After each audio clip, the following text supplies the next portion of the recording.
I am so glad you are here. It is Energy Sunday in my world, so let's talk a little bit about the secrets of Reiki.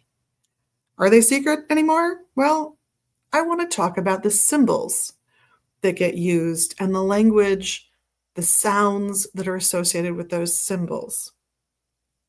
And while at one time they were very secret, because you could not handle the energy, they're not anymore. They've been published in multiple mediums, discussed ad nauseum. You can find out all kinds of interesting things about them. And the truth is, they weren't there at the start of Reiki anyway. I know, controversial statement, right?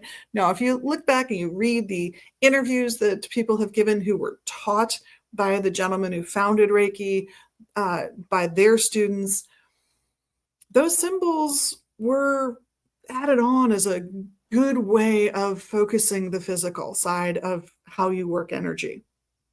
And for some people, that's really necessary. For example, one way of meditating is to do yoga because you might be the kind of person who physically needs to be present. There has to be a physical behavior so that you're engaged. Well, those symbols give you that.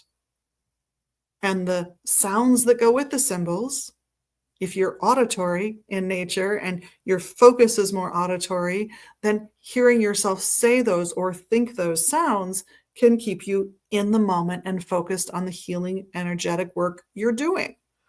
So they're fantastic tools.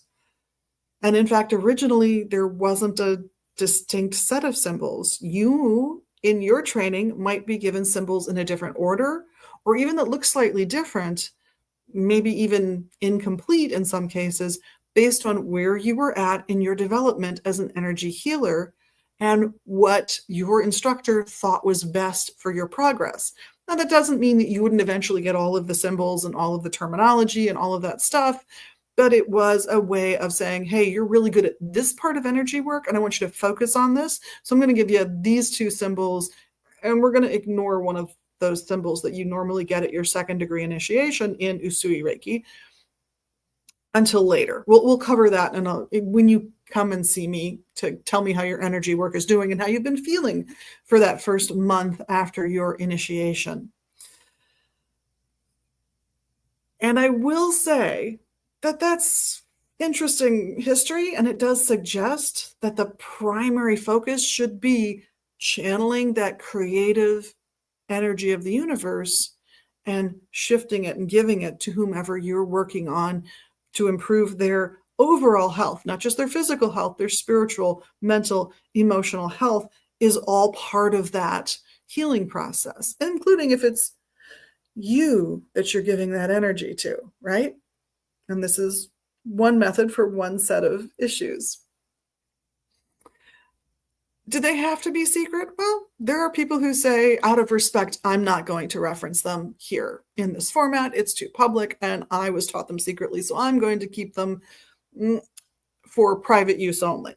Okay, fair enough. Do that. Truthfully, they're out there. And the rationalization then became, well, if you don't have your second degree initiations, if you have not been attuned to the second degree, you can't use them as effectively as somebody who has. So have at it, have fun. Is that true?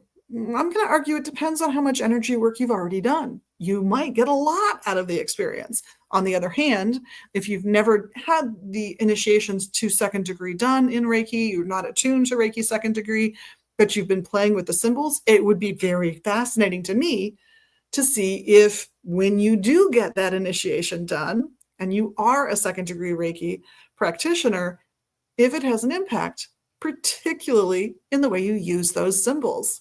So I say go for it, go play. I think many symbols work even beyond the Reiki symbols, and that learning Reiki is a really good way of figuring out how to attune yourself so that you can channel those positive creative forces of the universe and apply symbolism that works best for you, in addition to Reiki symbolism, which hopefully you learned when you studied Reiki, particularly getting ready for that series of initiations that brings you to the second degree level.